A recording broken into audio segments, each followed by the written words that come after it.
வணக்கம். இலங்கை செய்திகளுடன் நான் நிரோஷன். விரிவான செய்திகளுக்கு முன் தலைப்புச் செய்திகள். பாராளுமன்ற உறுப்பினர்களுக்கான ஓய்வூதியத்தை நீக்குவதற்கான சட்ட வரைவு தயார் செய்யப்படுவதாகவும் அது மிக விரைவில் நிறைவேற்றப்படும் என்றும் நலிந்த ஜாதிச தெரிவிப்பு. அரசாங்கத்தின் உண்மையான மக்கள் ஆதரவு வெளிப்படும் என்பதால் மாகாண சபை தேர்தலை தாமதப்படுத்துவதாக ஐக்கிய மக்கள் சக்தி குற்றச்சாட்டு. இளைஞர்கள் தமது உரிமைகளை பெறுவதில் ஜனநாயக வழிகளை மட்டுமே பயன்படுத்த வேண்டும் என்று முன்னாள் ஜனாதிபதி மஹிந்த ராஜபக்ச வலியுறுத்தல். தொடர்வது விரிவான செய்திகள். ஜனாதிபதிகளுக்கான சிறப்புரிமைகளை நீக்குவதற்கான சட்டம் ஏற்கனவே நிறைவேற்றப்பட்டுள்ளது. அதே போன்று பாராளுமன்ற உறுப்பினர்களுக்கான ஓய்வூதியத்தை நீக்குவதற்கான சட்ட வரைவு தற்போது தயார் செய்யப்படுவதாகவும் மிக விரைவில் அந்த சட்டமும் நிறைவேற்றப்படும் என்று சுகாதார அமைச்சர் நலிந்த ஜாதிச தெரிவித்துள்ளார். பலப்பட்டிய பிரதேசத்தில் புதிய தபாலகம் ஒன்றின் அடிக்கல் நாட்டும் நிகழ்வில் கலந்து கொண்டு உரையாற்றிய அமைச்சர் இதனை கூறினார்.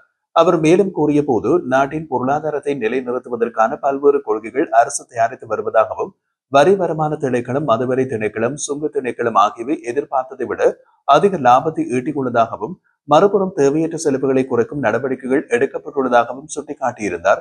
இந்த முயற்சிகளின் விளைவாக வரவு செலவு திட்டத்தில் காணப்பட்ட இடைவெளியை படிப்படியாக சமநிலைப்படுத்த அரசாங்கம் முடிந்துள்ளதாக அமைச்சர் குறிப்பிட்டிருந்தார். மேலும் 2021, 2022, 2023 ஆண்டுகளில் வங்குரோத்து அடைந்திருந்த நிலையில் இருந்த இலங்கை இன்று உலக வங்கியால் பாராட்டப்படும் அளவுக்கு முன்னேற்றம் அடைந்துள்ளது என்றும் வருவாய் அதிகரிக்கப்பட்டதோடு செலவுகளும் குறைக்கப்பட்டுள்ளது என்றும் அவர் விளக்கியிருந்தார். அதேவேளை மக்களுக்கு கொடுத்த வாக்குறுதிகளின் அடிப்படையில் ஜனாதிபதிகளுக்குரிய சிறப்புரிமைகள் நீக்கப்பட்டதாகவும் சாதாரண பெரும்பான்மையால் நிறைவேற்றக்கூடிய இந்த சட்டம் 3/2 பெரும்பான்மையுடன் நிறைவேற்றப்பட்டுள்ளதாகவும் அமைச்சர் வலியுறுத்தியிருந்தார். இந்த சட்டத்திற்கு எதிர்க்கட்சியான ஐக்கிய மக்கள் சக்தி ஆதரவு அளிக்காமல் இருந்ததோடு மறுநாள் சபையில் வேறு ஒரு விவகாரத்தில் கூச்சலிட்டுக் கொண்டு மக்களின் கவனத்தை மாற்ற முயன்றதாகவும் அவர் குற்றம் சாட்டினார். இதே போன்று பாராளுமன்ற உறுப்பினர்களுக்கான ஓய்வூதியத்தை நிறுத்தும் சட்டமும் விரைவில் நிறைவேற்றப்படும் எனவும் அதற்கான சட்ட வரைவு தயாராகி வருவதாகவும் சுகாதார அமைச்சர் நலிந்த ஜாதிச உறுதியளித்தார். சபாநாயகர் மீது நம்பிக்கையில்லா பிரேரணியை கொண்டு வருவது தொடர்பாக கட்சித் தலைவர்கள் விரைவில் முடிவு எடுப்பார்கள் என்று ஐக்கிய மக்கள் சக்தியின் நாடாளுமன்ற உறுப்பினர் முஜிபுர் ரஹ்மான் தெரிவித்துள்ளார். ஊடகங்களிடம் கருத்து வெளியிட்ட அவர், உயிர்த்த ஞாயிறு தின தாக்குதல் நடந்த காலத்தில் இன்றைய பிரதி பாதுகாப்பு அமைச்சர் கிழக்கு மாகாண கட்டளை தளபதியாக பணியாற்றினார். விசாரணை முடியும் வரை அவர் அந்த பதவி விலக வேண்டும் என்றும் அவர் வலியுறுத்தினோம். ஆனால் அவர் பதவி விலகவில்லை. அரசும் அவரை நீக்கவில்லை. அதனால் தான் நம்பிக்கையில்லா பிரேரணியை கொண்டு வந்தோம்.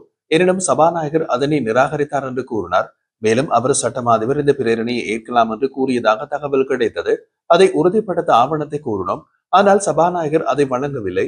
அரசியல் காரணங்களுக்காக அவர் ஒருதலைபட்சமாக செயல்பட்டு பிரேரணியை நிராகரித்துள்ளார். இது அரசை பாதுகாக்கும் முயற்சிதான் என்று அவர் சுட்டிக்காட்டினார். அதிகாரபூர்வமாக அவர் மேலும் வலியுறுத்துகையில், அரசுக்கு ஏற்கனவே 3/2 பெரும்பான்மை உள்ளது. அப்படி இருந்தும் விவாதத்தை எதற்காக தவிர்க்க வேண்டும்? இந்த பிரச்சனை விவாதத்திற்கு வந்தால் ஆளும் கட்சியின் சிலரின் அரசுகளுடனான தொடர்புகள் அம்பலமாகும் என்பதற்காகவே அவர்கள் அஞ்சுகின்றார்கள் என்றும் அவர் குறிப்பிட்டார். மாகாண சபை தேர்தலை நடத்தும் போது அரசாங்கத்தின் உண்மையான மக்கள் ஆதரவு வெளிப்படும் என்பதால் அதனை தாமதப்படுத்தி வருவதாக ஐக்கிய மக்கள் சக்தியின் தேசிய அமைப்பாளர் திஸ் அத்தநாயக்க தெரிவித்துள்ளார்.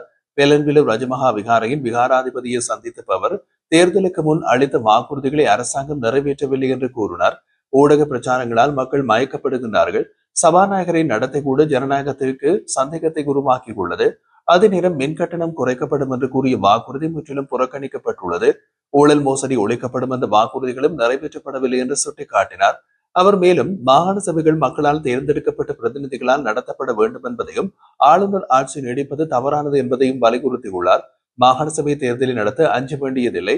அது நடந்தால் அரசாங்கத்தின் உண்மையான மக்கள் ஆணை வெளிப்படும். எனவே விரைவில் தேர்தலை நடத்துமாறு கூட்டு எதிரணியின் அரசாங்கத்திற்கு அழுத்தம் கொடுப்போம் என்று அவர் தெரிவித்தார்.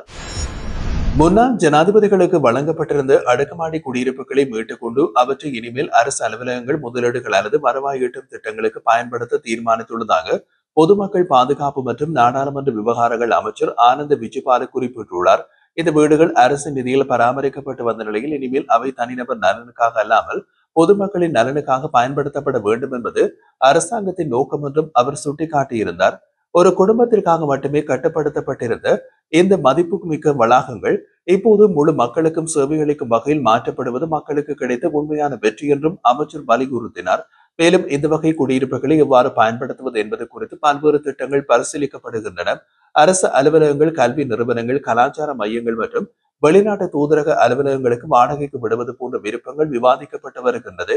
இறுதி தீர்மானம் நிதி அமைச்சகத்தின் பரிந்துரையோடு எடுக்கப்படும் என்றும் அந்த முடிவு நாட்டின் பொருளாதார நலனுக்கும் பொதுமக்களுக்கு நேரடியாக உண்டாகும் பயனுக்கும் முன்னுரிமை அளிக்கும் வகையில் இருக்கும் என்றும் அமைச்சர் தெளிவுபடுத்தினார்.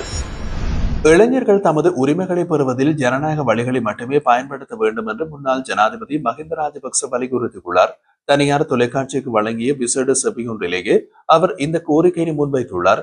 உத்தியோகபூர்வ இல்லத்திலிருந்து கால்டன் இல்லத்திற்கு சென்றடைந்த பின்னர் வழங்கியிருந்த நேர்காணலில் அரசியல் நிலைமை, பொருளாதாரம் மற்றும் யுத்த வெற்றி உள்ளிட்ட பல்வேறு விடயங்கள் குறித்து அவர் கருத்து தெரிவித்தார். தற்போது கால்டனில் தங்கியிருப்பதாகவும் தேவை ஏற்பட்டால் உடனடியாக கொழும்புக்கு வர தயார் என்றும் அவர் குறிப்பிட்டிருந்தார். மேலும் தமக்கு எதிரான விமர்சனங்களை பற்றி கவலைப்பட வேண்டியதில்லை என்றும் அவர் குறிப்பிட்டதாக கூறப்படுகின்றது. இதேவேளை நாட்டின் அரசியலில் விரைவில் பெரிய மாற்றங்கள் ஏற்படும் வாய்ப்பு உள்ளதாக எச்சரிக்கை விடுத்த மஹிந்த ராஜபக்ச இளைஞர்கள் முறையற்ற செயல்களில் ஈடுபடாமல் ஜனநாயக ரீதியிலேயே தமது உரிமைகளை பெற்றுக் கொள்ள வேண்டும் என்றும் வலியுறுத்தியுள்ளார். ராஜபக்ச குடும்பத்தில் மஹிந்த ராஜபக்ச, கோட்டாபய ராஜபக்ச, பசில் ராஜபக்ச, சாமல் ராஜபக்ச மற்றும் நாமல் ராஜபக்ச போன்றோர் நாட்டின் முன்னேற்றத்தை அளித்து பெரும் குற்றவாளிகள் என்று அமைச்சரவை பேச்சாளரும் அமைச்சருமான நலிந்த ஜாதிச கடுமையாக விமர்சித்துள்ளார். ஊடகங்களிடம் கருத்து தெரிவித்த போது அவர் இந்த நாட்டின் பொருளாதாரத்தையும் ஜனநாயகத்தையும் முற்றிலும் அளித்து குடும்ப ஆட்சியை நிலைநிறுத்தியவர்கள். மக்களிடமிருந்து திருடப்பட்ட தேசிய செல்வத்தின் சுமை காரணமாக இன்று கோடிக்கணக்கான மக்கள் வறுமையில் தள்ளப்பட்டுள்ளார்கள். இவ்வாறு நாட்டின் வரலாற்றில் மிகப்பெரிய பாவங்களை செய்தவர்கள் எவரும் சட்டத்தின் பிடியிலிருந்து தப்பிக்க முடியாது, உரிய தண்டனைகளை அனுபவித்தே தீருவார்கள். மேலும் அவர் சுட்டிக்காட்டுகையில், முன்னாள் ஜனாதிபதி மஹிந்த ராஜபக்ச விஜயராம மாவட்டத்தில் அமைந்திருந்த அரசு இல்லத்திலிருந்து வெளியேற மறுத்த போது சட்டத்தின் ஆற்றலால் அவர் அங்கிருந்து நீக்கப்பட்டார். இன்று அவர் தங்காலையில் அமர்ந்து கொண்டு அரசியல் லாபம் தேடும் வகையில் அழுது புலம்பியவாறு அறிக்கைகளை வெளியிடுகின்றார். ஆனால் மக்கள் இனி அந்த அற்ப புலம்பல்களால் ஏமாற மாட்டார்கள் என்றும் அவர் தெரிவித்தார். ராஜபக்ச குடும்பத்தினர் இந்த நாட்டை சீரழித்த விதம் வரலாற்றில் கருப்பு அத்தியாயத்தை பதிவாகும் என்றும் அவர்கள் செய்த குற்றங்கள் நீதியில் இருந்து தப்பிக்க முடியாது என்றும் நலிந்த ஜாதிச வலியுறுத்தியுள்ளார். குடும்ப ஆட்சி நடத்தி நாட்டை பொருளாதார ரீதியாகவும் சமூக ரீதியாகவும் அளித்த ராஜபக்சக்களை வரலாறு மன்னிக்காது, நீதியும் மன்னிக்காது. அவர்கள் மக்கள் துன்பத்திற்கு காரணமாக இருந்ததால் உரிய தண்டனையை அனுபவிப்பது தவிர வேறு வழியில்லை என்று அவர் கூறியிருந்தார். முன்னாள் நாடாளுமன்ற உறுப்பினர் சஞ்சீவ எதிரிமான தெரிவிக்கையில், வடக்கு மாகாணத்தின் முன்னேற்றத்திற்கு முக்கிய பங்கு வகித்தது மஹிந்த ராஜபக்ச. அவரின் வெளியேற்றத்தை சில பிரிவினவாத சிந்தனை உடையோர் மட்டும் கொண்டாடுகின்றார்கள் என்று கூறியுள்ளார். ஊடகங்களிடம் அவர் மேலும் கூறுகையில், யாழ்ப்பாணத்தில் சிலர் மஹிந்த ராஜபக்ச விஜயராம அரச மாளிகையில் இருந்து வெளியேறியதை மகிழ்ச்சியுடன் கொண்டாடியதாக சமூக வலைதள பதிவுகள் உள்ளது. ஆனால் இது வடக்கில் உள்ள அனைத்து தமிழ் மக்களின் நிலைப்பாடாக பார்க்க கூடாது. போரை முடித்ததில் சில மாறுபட்ட கருத்து இருக்கலாம். ஆனால் வடக்கு மக்களின் கோரிக்கையின்படி அமைதியான அரசியல் சூழ்நிலையை உருவாக்கியவர் மஹிந்தவே என்று அவர் தெளிவுபடுத்தினார். வடக்கு மாகாண சபை தேர்தல் தோல்வி என்று தெரிந்த போதும் நடத்தப்பட்டிருந்தது. புலிகள் அமைப்பின் கட்டுப்பாட்டு பகுதியில் இருந்து தமது உயிரை பாதுகாக்க அரசு பக்கம் வந்து 3 லட்சம் பேர் பாதுகாப்பு பெற்றனர். அவர்களுக்கு தேவையான வசதிகள் ஏற்படுத்தப்பட்டு, கன்னிவெடிகள் அகற்றப்பட்டு, காணிகள் விடுவிக்கப்பட்டு, வீடுகள் அமைக்கப்பட்டு, மேல்குடியேற்றம் செய்யப்பட்டது. மேலும் சரணடைந்த 11,900 முன்னாள் போராளிகள் புனர்வாழ்வு பெற்று சமூக மயப்படுத்தப்பட்டார்கள். இதன் மூலம் வடக்கு மாகாணம் முன்னேற்றம் கண்டது என்பது பெரும்பான்மையான மக்களுக்கு தெரியும். அவர் கூறுகையில், பிரிவினவாத சிந்தனை உள்ள சிலர் இருக்கலாம், அதற்கேற்ப அரசாங்கம் நடவடிக்கை எடுத்து அவர்களை திருப்திப்படுத்துகிறது என்று கூறினார்.